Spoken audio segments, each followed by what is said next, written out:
Hi, Shafi the WhatsApp expert. ഇതുവരെ പല ബിസിനസ്സിനെ സംബന്ധിച്ചും പല ടൈപ്പ് ബിസിനസ്സിനെ സംബന്ധിച്ചും അവരൊക്കെ അല്ലെങ്കിൽ അവിടെയൊക്കെ എങ്ങനെ നമുക്ക് ബിസിനസ് API അല്ലെങ്കിൽ നമുക്ക് വാട്സപ്പ് തന്നെ മാക്സിമം ഉപയോഗിക്കാൻ പറ്റും എന്ന് കുറേ വീഡിയോസ് ഞാൻ ചെയ്തു.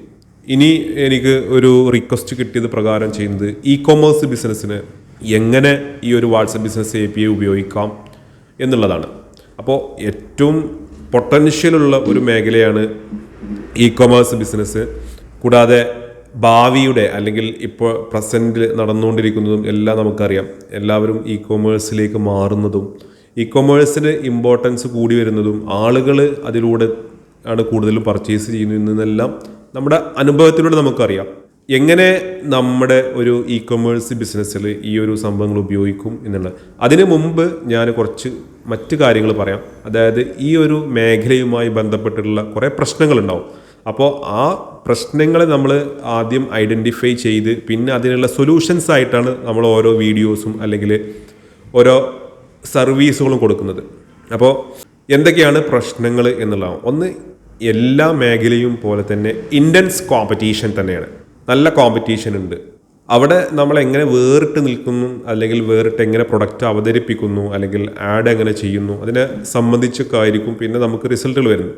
പിന്നെ customer trust and security concerns. ഒരു പുതിയ പ്രൊഡക്റ്റ് അല്ലെങ്കിൽ പുതിയൊരു വെബ്സൈറ്റ് കണ്ടിട്ട് എന്തുകൊണ്ട് അതിൽ നിന്ന് കസ്റ്റമർ വാങ്ങണം എന്ന് കസ്റ്റമർ പോയിന്റ് ഓഫ് വ്യൂവിൽ ചിന്തിച്ചു കഴിഞ്ഞാൽ നിങ്ങൾക്ക് അതിനുള്ള സൊല്യൂഷൻ കൊടുക്കാൻ പറ്റും. ഈവൻ ഏറ്റവും വലിയ ഇ-കൊമേഴ്സ് വെബ്സൈറ്റുകളായിട്ടുള്ള ആമസോൺ, ഫ്ലിപ്കാർട്ട് എന്നിവർക്ക് പോലും ഒരു ഇ-കൊമേഴ്സിൻ്റെ ഒരു കൺവേർഷൻ റേറ്റ് എന്ന് പറയുന്നത് 7 to 8% ആണ്. അതായത് 100 പേര് വിസിറ്റ് ചെയ്ത് കഴിഞ്ഞാൽ 7-8 പേരെയാണ് അതിൽ വാങ്ങുന്നുള്ളൂ എന്നുള്ളതാണ് പറയുന്നത്. അപ്പോൾ സാധാരണ ഒരു ഇ-കൊമേഴ്സ് വെബ്സൈറ്റിൻ്റെ അല്ലെങ്കിൽ ബിസിനസ്സിൻ്റെ ഒരു കൺവേർഷൻ റേറ്റ് പറയുന്നത് 2 to 3% അല്ലെങ്കിൽ 2 മുതൽ 3% വരെയാണ്. 100-ൽ 2-3 ആളുകൾ വാങ്ങിയിട്ടേ പോകുന്നുള്ളൂ എന്നുള്ളതാണ്. അപ്പോൾ അത് എങ്ങനെ കൂട്ടും എന്നുള്ളതാണ് പിന്നെ നമുക്ക് അടുത്ത ചോദ്യം വരുന്നത്. അപ്പോൾ കസ്റ്റമർ ട്രസ്റ്റ് ഉണ്ടാക്കുക, അവരുടെ സെക്യൂരിറ്റി കൺസേൺസിനെ അഡ്രസ്സ് ചെയ്യുക തുടങ്ങിയ കുറേ കാര്യങ്ങൾ ചെയ്യണം. പിന്നെ കൺസ്യൂമർ ബിഹേവിയർ ചേഞ്ച് ചെയ്യുന്നത്. പല പ്രൊഡക്റ്റുകളും അല്ലെങ്കിൽ സർവീസുകളൊക്കെ കസ്റ്റമറുടെ ടേസ്റ്റിനനുസരിച്ചിട്ട് ഉതകുന്നതായിരിക്കില്ല. വെറുതെ ഒരു പ്രൊഡക്റ്റ് കൊണ്ടുവന്ന് ഒരു സൈറ്റ് ഉണ്ടാക്കിയിട്ട് അങ്ങനെ സെയിൽ ചെയ്യാം എന്ന് നമ്മൾ മുൻകൂട്ടി തീരുമാനിച്ചിട്ടായിരിക്കും വരുന്നത്. പക്ഷേ ആ കസ്റ്റമറുടെ ടേസ്റ്റ് എന്താണ്, അവർക്കത് ആവശ്യമാണോ അല്ലെങ്കിൽ അവരുടെ എന്ത് പ്രോബ്ലത്തിനാണ് സോൾവ് ചെയ്യുന്നത് എന്നുള്ളതൊന്നും നോക്കിയിട്ടുണ്ടാവില്ല. പിന്നെ ടെക്നോളജി പ്ലാറ്റ്ഫോം ചേഞ്ചസ്. ദിവസം കൂടുന്തോറും ടെക്നോളജിക്കലി ചേഞ്ചസ് വന്നുകൊണ്ടിരിക്കുകയാണ്. അതുപോലെ തന്നെ ഓരോ പുതിയ പ്ലാറ്റ്ഫോമുകൾ വരുന്നു. അപ്പോൾ ഏത് പ്ലാറ്റ്ഫോം എടുത്ത് ചെയ്യണം, അതുപോലെ ഏതൊക്കെ ടെക്നോളജികൾ നമ്മൾ ഇംപ്ലിമെൻറ്റ് ചെയ്യണം എന്നതിനെക്കുറിച്ചൊന്നും ആർക്കും യാതൊരു അവയർനെസ്സും ഇല്ല. ഇ-കൊമേഴ്സ് ബിസിനസ് ചെയ്യാൻ വരുന്നവർക്ക് എങ്ങനെയെങ്കിലും എത്രയും ചിലവ് കുറച്ചിട്ട് എങ്ങനെ ഒരു ഇ-കൊമേഴ്സ് സൈറ്റ് ഉണ്ടാക്കാം എന്നുള്ളതാണ് നോക്കണം. പക്ഷേ അതിൽ എന്തൊക്കെ ഇൻ്റഗ്രേഷൻസ് വേണം, എന്തൊക്കെ കാര്യങ്ങൾ നമ്മൾ അതിൽ കൂടെ ചെയ്യണം എന്നുള്ളതിനെ കുറിച്ച് യാതൊരു ഐഡിയ ഇല്ല. നിങ്ങൾ പല ഇ-കൊമേഴ്സ് പ്ലാറ്റ്ഫോംസ് കണ്ടിട്ടുണ്ടാവും. ഇപ്പോൾ നമുക്ക് ഏറ്റവും ഫേമസ് ആയിട്ടുള്ള ഷോപ്പിഫൈ അല്ലെങ്കിൽ വൂകൊമേഴ്സ്, മജന്തോ, അങ്ങനെ കുറേ പ്ലാറ്റ്ഫോംസ് ഉണ്ട്. ഇനി അതിന് കൂടാതെ നമുക്ക് നമ്മുടെ സ്വന്തമായിട്ട് ഡെവലപ്പ് ചെയ്യാം. അല്ലാന്നുണ്ടെങ്കിൽ ഇതിലും വളരെ ചിലവ് കുറഞ്ഞ ചീപ്പായിട്ടുള്ള സംഭവങ്ങളൊക്കെ ഉണ്ടാവും. പക്ഷെ ഓരോത്തിനും അതിൻ്റേതായിട്ടുള്ള പോസിറ്റീവ്സും നെഗറ്റീവ്സും ഒക്കെ ഉണ്ട്. നമ്മുടെ ബിസിനസ്സിന് ഏതാണ് സ്യൂട്ടായിട്ടുള്ളത്, എന്തൊക്കെ ഫെസിലിറ്റീസ് വേണം എന്നുള്ളത് ആദ്യം നമ്മൾ പ്ലാൻ ചെയ്യാം. അപ്പോൾ അതിനനുസരിച്ചിട്ട് ഉള്ള കാര്യങ്ങൾ ചെയ്യാം. പിന്നെ നമ്മൾ കാർട്ട് അബാൻഡ്മെൻറ്റ്.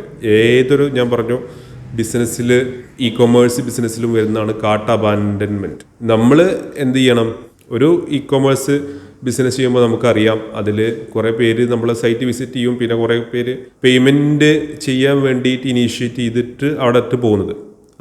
അതാണ് കാർട്ട് അബാൻഡ്മെൻറ്റ് ഉദ്ദേശിക്കുന്നത്. ആ കാർട്ടിൽ കുറേ കാര്യങ്ങൾ അവിടെ ഇട്ട് പോയിട്ടുണ്ടാവും. അപ്പോൾ അത് എന്തുകൊണ്ട് വന്നു, അതെന്താണ് അവർക്കുള്ള പ്രശ്നങ്ങൾ തുടങ്ങിയ കാര്യങ്ങളൊക്കെ നമ്മൾ പഠിച്ച് അവരുമായിട്ട് കമ്മ്യൂണിക്കേറ്റ് ചെയ്തിട്ട് ചെയ്യണം. ഇതൊന്നും ചെയ്യാതെ നമ്മൾ ഇ-കൊമേഴ്സിന് കൺവേർഷൻ ഇല്ല അല്ലെങ്കിൽ ശരിയാവില്ല എന്ന് പറഞ്ഞിട്ട് കാര്യമില്ല. ഈ കമ്പനികളൊക്കെ അല്ലെങ്കിൽ ഇ-കൊമേഴ്സൊക്കെ നന്നായിട്ട് ചെയ്യുന്നവരൊക്കെ ഇതിൽ നന്നായിട്ട് വർക്കൗട്ട് ചെയ്തിട്ടാണ് ചെയ്യുന്നത്. അപ്പോൾ പിന്നെ കൂടാതെ സാധാരണ പോലെ തന്നെ എല്ലാ ബിസിനസ്സിലുള്ള പോലെ റെസ്പോൺസ് ഡിലേ ആവലും കറക്റ്റ് ഫോളോ അപ്പ് ഇല്ലാത്തതും അങ്ങനത്തെ കുറേ കാര്യങ്ങൾ. ഇതിന് എന്തൊക്കെ കാര്യങ്ങൾ നമുക്ക് ചെയ്യാം. വാട്സപ്പ് ബിസിനസ് API ഉപയോഗിച്ചിട്ട് എന്തൊക്കെ സൊല്യൂഷൻസ് നമുക്ക് ചെയ്യാം എന്നുള്ളത് നോക്കാം. ഫസ്റ്റ് നമുക്കൊരു വിർച്വൽ അസിസ്റ്റൻറ്റിനെ ക്രിയേറ്റ് ചെയ്യാം, അല്ലെങ്കിൽ ചാറ്റ് ബോട്ട് ക്രിയേറ്റ് ചെയ്യാം. ഇതിലൂടെ നമുക്ക് അവരുടേതായിട്ടുള്ള കുറച്ച് കാര്യങ്ങളൊക്കെ ഡീറ്റെയിൽസ് എല്ലാം കളക്ട് ചെയ്യാം. പിന്നെ നമുക്ക് കറക്റ്റ് ഒരു ഇ-കൊമേഴ്സ് വെബ്സൈറ്റിലേക്ക് കൊണ്ടുപോകുന്നതിന് പകരം വാട്സപ്പിലേക്ക് കൊണ്ടുവന്ന് തിരിച്ച് ഇ-കൊമേഴ്സ് വെബ്സൈറ്റിലേക്ക് കൊണ്ടുപോകുന്ന അങ്ങനത്തെ രൂപത്തിലൊക്കെ ചെയ്യാം. കൂടാതെ കസ്റ്റമർ സപ്പോർട്ട്, അതുപോലെ നമുക്ക് ചെയ്യാൻ പറ്റുന്ന ഈ ഏറ്റവും ഇമ്പോർട്ടൻ്റ് ആയിട്ടുള്ള കാർട്ട് അബാൻമെൻറ്റ്. ആ കാർട്ട് അബാൻമെൻ്റ് ഒക്കെ നടക്കുമ്പോൾ നമ്മൾ ആരെങ്കിലും അവിടെ അബാൻഡൻ ചെയ്ത് പോകുകയാണെങ്കിൽ അവരെ ഫർദർ ഫോളോ അപ്പ് ചെയ്യുന്ന രൂപത്തിൽ ഒരു 5-10 മിനിറ്റിൻ്റെ ഉള്ളിൽ അവർക്ക് ഈ കാർട്ട് അബാൻമെൻറ്റ് ചെയ്ത് ഇങ്ങനെ കിടക്കുന്നുണ്ട്, അല്ലെങ്കിൽ ഒരു റിമൈൻഡർ പോകുന്ന രൂപത്തിൽ, അല്ലെങ്കിൽ സ്പെഷ്യൽ ഡിസ്കൗണ്ടോ കാര്യങ്ങളൊക്കെ കൊടുത്ത് അവരെ വീണ്ടും പർച്ചേസ് ചെയ്യിപ്പിക്കുന്ന രൂപത്തിൽ. ഞാൻ പറയാറുണ്ട്, കാർട്ട് അബാൻമെൻറ്റ് കൊണ്ട് ഉദ്ദേശിക്കുന്നത് നമ്മുടെ ടേബിളിൽ നമ്മൾ ആ ഒരു ടേബിളിൽ കാശ് ഇവിടെ എത്തി നിൽക്കുകയാണ്. പിന്നെ ഇതെടുത്തിട്ട് നമുക്ക് ഡ്രോയറിലേക്ക് ഇടേ വേണ്ടുള്ളൂ. അപ്പോൾ ഞാൻ എപ്പോഴും പറയുന്നതാണ്, നമുക്ക് കാർട്ട് അബാൻമെൻറ്റ് ഉദ്ദേശിക്കുന്നത് ആ ഒരു അവർ പേ ചെയ്യാൻ ഉദ്ദേശിക്കുന്ന ഒരു കാശ് അത് നമ്മുടെ ടേബിൾ വരെ എത്തിയിട്ട് നിൽക്കുകയാണ്. ടേബിളിൽ അവിടെ കൊണ്ടുവച്ചു, പിന്നെ നമുക്ക് എന്താണ് ചെയ്യുന്നത്, എടുത്തിട്ട് ഡ്രോയറിൽ ഇടേ വേണ്ടുള്ളൂ. അപ്പോൾ അത്രയും വന്നിട്ട് പിന്നെ അവരെ ഫോളോ അപ്പ് ചെയ്തില്ല എന്നുണ്ടെങ്കിൽ പിന്നെ നമ്മളെ ഇ-കൊമേഴ്സ് ബിസിനസ് ചെയ്തിട്ട് കാര്യമില്ല. അതുപോലെ കറക്റ്റ് ഡെലിവറി നോട്ടിഫിക്കേഷൻസ് കൊടുക്കുക. അതുപോലെ എന്തെങ്കിലും ക്വറീസ് ഉണ്ടെങ്കിൽ, അല്ലെങ്കിൽ അവർക്ക് സപ്പോർട്ടിൻ്റെ ആവശ്യമുണ്ടെങ്കിൽ അതൊക്കെ കറക്റ്റ് സമയത്ത് നമ്മൾ ചെയ്തു കൊടുക്കുക.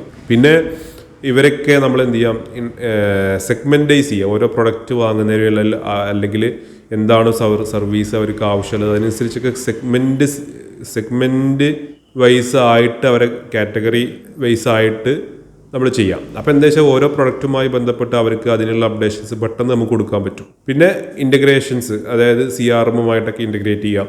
ഇതിനൊന്നും അത്ര വലിയ ഹ്യൂജ് എമൗണ്ട് ഒന്നും ആവശ്യമില്ല. കാരണം CRM-ഉമായിട്ടൊക്കെ ഇൻ്റഗ്രേറ്റ് ചെയ്യുമ്പോൾ നമുക്ക് ഓരോ ലീഡ് വരുമ്പോഴും, അല്ലെങ്കിൽ അവർ പർച്ചേസ് ചെയ്തിട്ട് പിന്നെ അടുത്ത കാര്യങ്ങളൊക്കെ നമുക്ക് സെറ്റ് ചെയ്യാൻ പറ്റും. ആ പർച്ചേസ് ചെയ്തതിന് ശേഷം ഇപ്പോൾ 2 ദിവസത്തിന് ശേഷം അവരുടെ ഒരു ഫീഡ്ബാക്ക് ചോദിച്ചിട്ട്, അല്ലെങ്കിൽ അതിൻ്റെ യൂസ് ചെയ്തതിൻ്റെ ഫീഡ്ബാക്ക് ചോദിച്ചിട്ട്, ഇനിയിപ്പോൾ അതൊരു എപ്പോഴും യൂസ് ചെയ്യുന്നൊരു പ്രൊഡക്റ്റ് ആണെങ്കിൽ, അല്ലെങ്കിൽ അതിൻ്റെ ഒരു സമയം ഉണ്ടാവും, ഇപ്പോൾ ഒരു 1 മന്തിൽ അത് യൂസ് ചെയ്ത് കഴിയും എന്നുള്ള രൂപത്തിലൊക്കെ ആണെങ്കിൽ അടുത്ത ആ ഒരു മാസത്തേക്ക് അവർക്ക് റീഫില്ല് ചെയ്യാൻ, അല്ലെങ്കിൽ രണ്ടാമത് പ്രൊഡക്റ്റ് വാങ്ങിനെ കുറിച്ച് റിമൈൻഡ് ചെയ്യുന്ന രൂപത്തിലൊക്കെ നമുക്ക് ചെയ്യാം. അതിന് ബാക്ക് എൻഡിൽ സിസ്റ്റംസ് നമ്മൾ ചെയ്യണം എന്ന് മാത്രമേ ഉള്ളൂ.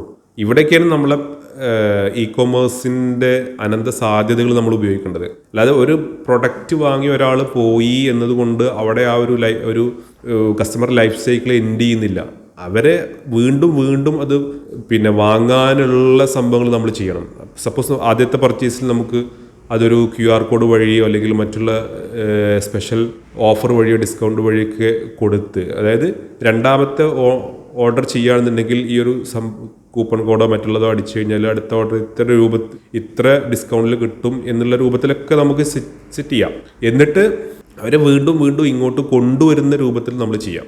അതൊക്കെയാണ് ഇ-കൊമേഴ്സിൻ്റെ ഒരു അനന്ത സാധ്യത എന്ന് പറയുന്നത്. പിന്നെ അതുപോലെ തന്നെ നമുക്ക് ഇവർക്ക് സപ്പോസ് നമ്മൾ ഓരോ ഇവൻറ്റുകൾ, അല്ലെങ്കിൽ നമ്മൾ ഓരോ ഒക്കേഷൻസ്, എന്തെങ്കിലും സെലിബ്രേഷൻസ്, അങ്ങനത്തെ സംഭവങ്ങളുണ്ടാകും. അപ്പോൾ സപ്പോസ് ന്യൂ ഇയർ, ക്രിസ്മസ്, അല്ലെങ്കിൽ ഓണം, ഈ രൂപത്തിലൊക്കെ ഓരോ സംഭവങ്ങളുണ്ടാകുമ്പോൾ ഓരോരുത്തർക്കും ഓരോ സെഗ്മെൻറ്റ് വൈസ് ആയിട്ടുള്ള മെസ്സേജുകൾ കൊടുത്തിട്ടും അതിൽ സ്പെഷ്യൽ ഓഫറുകളോ ഡിസ്കൗണ്ടുകളോ കൊടുത്ത്, അല്ലെങ്കിൽ അത് എന്ത് ചെയ്യുക, നമുക്കൊരു ലോഞ്ചിങ് ഓഫർ പോലെയൊക്കെ പ്രീ ബുക്ക് ചെയ്യുന്ന ഒരു രൂപത്തിലൊക്കെ കൊടുക്കുക. അപ്പോൾ എന്താ വെച്ചാൽ നമുക്ക് അറിയാൻ പറ്റും ഈ ഒരു സംഭവം നമ്മൾ ലോഞ്ച് ചെയ്യുന്നതിന് മുമ്പ് തന്നെ ശരിക്കും സെൽ ഔട്ട് ചെയ്യാം, അല്ലെങ്കിൽ സോൾഡ് ഔട്ട് ചെയ്യാം. അപ്പോൾ എന്താണ്, നമുക്ക് അത്രയും ഓർഡറുകൾ അഡ്വാൻസ് ആയിട്ട് തന്നെ കിട്ടുകയാണ്. ഇതൊക്കെയാണ് നമുക്ക് ഈ ഒരു വാട്സപ്പ് ബിസിനസ് API ഉപയോഗിക്കുന്നതുകൊണ്ട് നമുക്ക് ചെയ്യാൻ പറ്റുന്നത്. അപ്പോൾ എന്താണ് അതുകൊണ്ട് നമ്മളുടെ ഒരു ബെനിഫിറ്റ് എന്ന് പറഞ്ഞപ്പോൾ നിങ്ങൾക്ക് മനസ്സിലായില്ലേ? ഇത്രയും പൊട്ടൻഷ്യൽ ഉള്ളൊരു മേഖലയാണ് ഇ-കൊമേഴ്സ് ബിസിനസ്.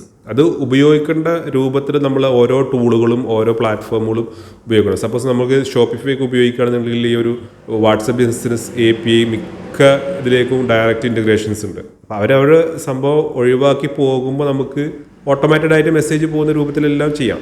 പിന്നെ പേയ്മെൻറ്റിൻ്റെ ഇതിൽ ഒരു ഓർഡർ ഇഷ്യൂ ആയി കഴിഞ്ഞാൽ, അത് ഡിസ്പാച്ച് ആയി കഴിഞ്ഞാൽ ഡെലിവറി അപ്ഡേറ്റുകൾ, ഇങ്ങനെ കുറേ കാര്യങ്ങൾ ചെയ്യാം. അപ്പോൾ ഇതൊക്കെ നിങ്ങൾക്ക് വളരെ ചിലവ് കുറഞ്ഞ രീതിയിൽ തന്നെ ചെയ്യാൻ പറ്റുന്നതാണ്.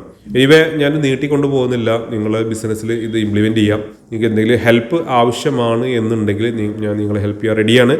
Wish you all the best. Thank you.